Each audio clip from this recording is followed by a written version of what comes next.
Hello everyone, welcome back to the digital platform by Gyanam for UGC Net.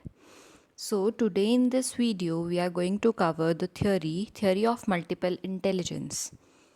देखो multiple intelligence की theory करने से पहले ना we need to know the meaning of intelligence. क्या meaning होता है इंटेलिजेंस का? देखो बेसिकली लोग बोल देते हैं लाइक लेमन लैंग्वेज में अगर मैं बात करूँ तो इंटेलिजेंस क्या है, तो हर कोई बोल देता है इंटेलिजेंस मतलब प्रेजेंस ऑफ माइंड का होना. बट अगर साइकोलॉजिकल टर्म्स में देखा जाए तो इंटेलिजेंस क्या है?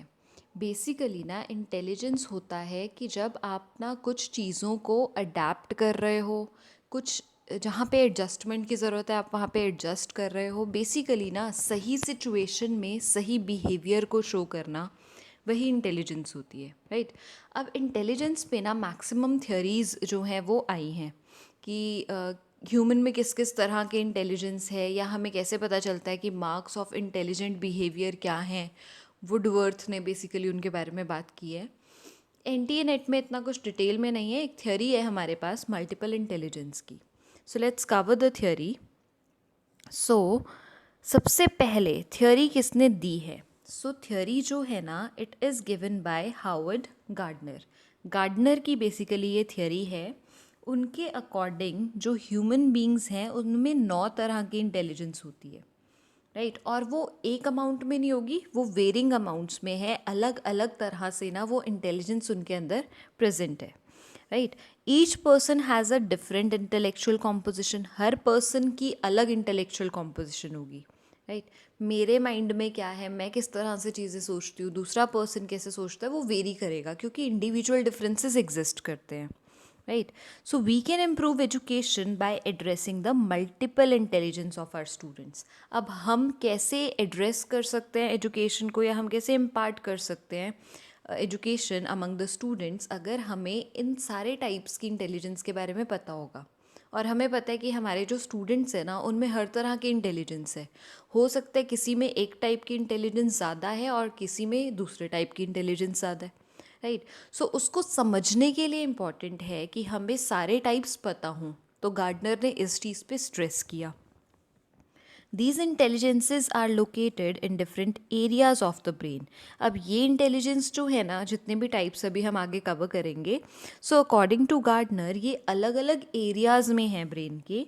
And can either work independently और टुगेदर. और कभी कभी ये इंडिपेंडेंटली वर्क करती हैं और कभी कभी एक साथ मिलकर भी वर्क करते हैं.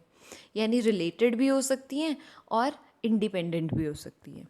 Then these intelligence theories is a widely recognized and useful framework for teachers to comprehend and decipher their observation about the different student and their intellectual abilities. अब जो हम इंटेलिजेंस के बारे में पढ़ेंगे ना, बेसिकली ये टीचर्स के लिए हेल्पफुल होने वाला है. क्यों? अगेन जब हमें नॉलेज होगी चीज़ों की, किस टाइप की इंटेलिजेंस है, जिन स्टूडेंट्स के साथ मैं डील कर रही हूँ उनमें कौन से 9 टाइप्स की इंटेलिजेंस है, मुझे उन 9 के बारे में ना क्लियरली पता है. मैं उनके साथ शायद बेटर डील कर पाऊँगी देन अ पर्सन जिसको उस चीज़ के बारे में कोई भी आइडिया नहीं है, राइट? ये था बेसिकली इस थियोरी के बारे में जो गार्डनर ने बोला था.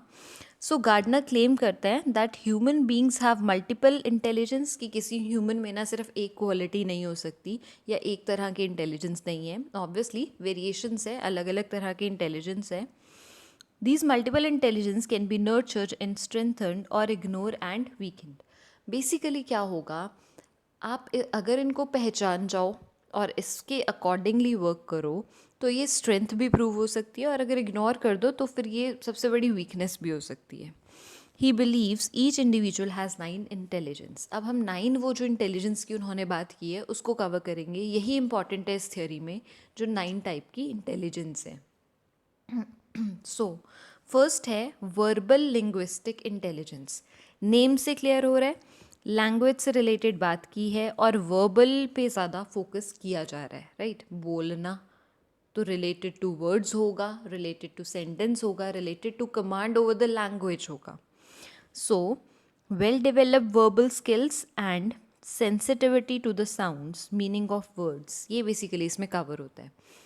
कहना क्या चाहते हैं इस टाइप के इंटेलिजेंस से, कि एक पर्सन का ना जब वर्ड्स के ऊपर कमांड हो जाती है, लैंग्वेज के ऊपर कमांड है, अब जो सोचता है उसको थ्रू कम्युनिकेशन या थ्रू अ लैंग्वेज ही कैन कम्युनिकेट, राइट। सो ये क्या है, वर्बल लिंग्विस्टिक इंटेलिजेंस। तो सीधे सीधे एक चीज़ समझनी है, वर्बल लिंग्विस्टिक इंटेलिजेंस क्या है। जब एक पर्सन को वर्ड्स की नॉलेज है, लेटर्स की नॉलेज है, कमांड है एक लैंग्वेज पे, अपनी बात को एक्सप्रेस करने पे जब उसको राइट टाइम पे राइट वर्ड्स मिल जाते हैं, वो है verbal linguistic intelligence, right. So first type is verbal linguistic intelligence. Next देखते हैं, second is mathematical logical intelligence. अब ये समझ में आ रहा है, मैथमेटिकल बात है यानी कि हम इसको रिलेट करने वाले हैं नंबर्स के साथ, राइट। सो जहाँ पे नंबर्स से रिलेटेड बात है, लॉजिक्स से रिलेटेड बात है, हर चीज़ को सिर्फ ना हम बोल सकते हैं कि तुक्का करके यूज़ ना कर लेना, हम क्या करेंगे वहाँ पे लॉजिक्स को यूज़ करेंगे। सो मैथमेटिकल लॉजिकल इंटेलिजेंस बोलती है जब हम नंबर्स से डील करते हैं, जब हम सिम्बल्स से डील करते हैं। So ability to think conceptually, concepts के अकॉर्डिंग सोचना। एब्स्ट्रैक्टली, एब्स्ट्रैक्टली क्या है, देखो दो वर्ड्स होते हैं, एक होता है कॉन्क्रीट और एक होता है एब्स्ट्रैक्ट। बेसिकली ना both are opposites, right. Concrete क्या है, जब चीज़ें मेरे सामने प्रेजेंट है एंड मैं उनके बारे में सोच सकती हूँ। एब्स्ट्रैक्ट वेयर एज ऑपोजिट है कॉन्क्रीट का, जहाँ पे क्या होता है कि चीज़ें सामने प्रेजेंट नहीं है, still we can imagine and think of the solutions, right? So ability to think conceptually and abstractly and capacity to discern logical and numerical patterns. Basically हम चीज़ों को concepts के थ्रू, लॉजिक्स के थ्रू abstractly सोच सकते हैं and उसके solutions find out कर सकते हैं।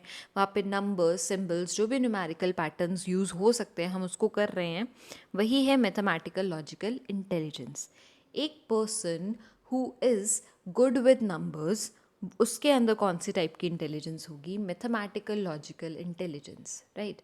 एक person who solves every problem with some logic or with some concept in mind, so he is having this type of intelligence, right? Then third type देखते हैं, दैट इज़ म्यूज़िकल इंटेलिजेंस। अब musical intelligence क्या है, बहुत clear हो रहा है with the word musical. वो पर्सन जो प्रोड्यूस करता है, अप्रिशिएट करता है रिदम को, पिच को, टिम्बर को, बेसिकली इंटोनेशन, जहाँ पे उसका कंट्रोल है ओवर हिज वॉइस, पिच कब हाई करनी है, कब लो करनी है, चीज़ों को कैसे रिदम में लेके आना है, वो सारी चीज़ें अगर हैं तो उस पर्सन में म्यूज़िकल इंटेलिजेंस है, right.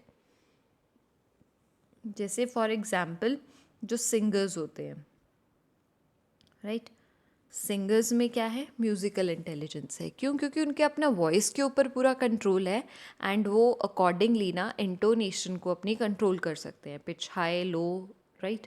They can play with rhythm as well. So वो सब क्या है, म्यूज़िकल इंटेलिजेंस है। नेक्स्ट देखते हैं फोर्थ टाइप की intelligence, that is visual spatial intelligence. अब विजुअल स्पैटियल इंटेलिजेंस क्या है, capacity to think in images and pictures. जब हम ना इमेजेस और पिक्चर्स के थ्रू चीज़ों को सोच सकते हैं, to visualize accurately and abstractly. जैसे फॉर एग्जाम्पल कुछ चीज़ है जो मैंने पहले कभी देखी थी बट अभी मेरे सामने प्रेजेंट नहीं है, ठीक है। या फॉर एग्जाम्पल मैंने आपको बोला एक वर्ड जैसे कैट। अब कैट बोलते ही ना आपके माइंड में उसकी पिक्चर आ जाएगी एंड उससे रिलेटेड शायद कुछ चीज़ें आपके माइंड में आ जाएं, राइट। शायद आप कैट को जंप करते हुए सोच सकते हो।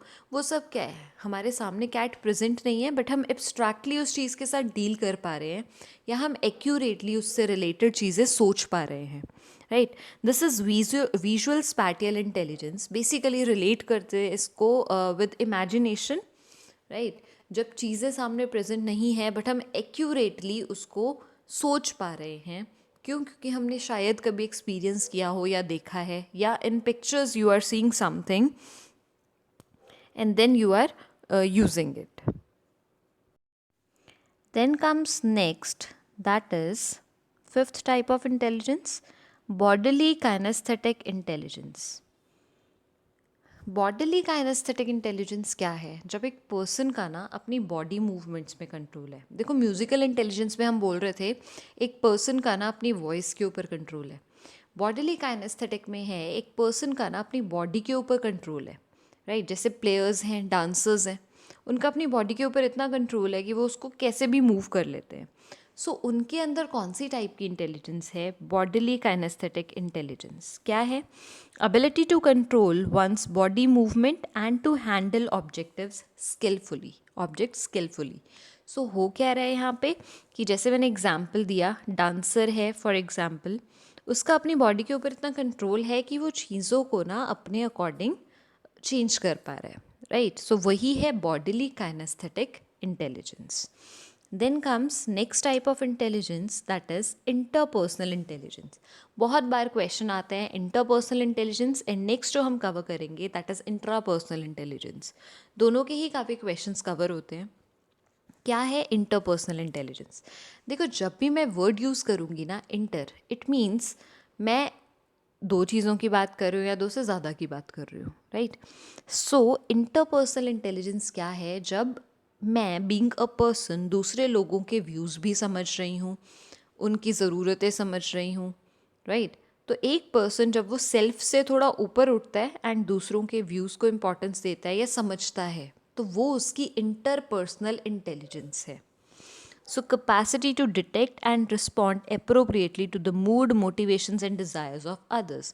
दूसरा क्या एक्सपेक्ट करता है उसके अकॉर्डिंगली वर्क करना, कब पॉसिबल हो रहा है उसके अकॉर्डिंग वर्क करना? जब हम दूसरे पर्सन को समझ पा रहे हैं।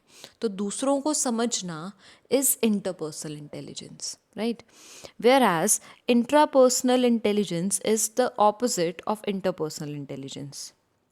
अब इसमें क्या होता है?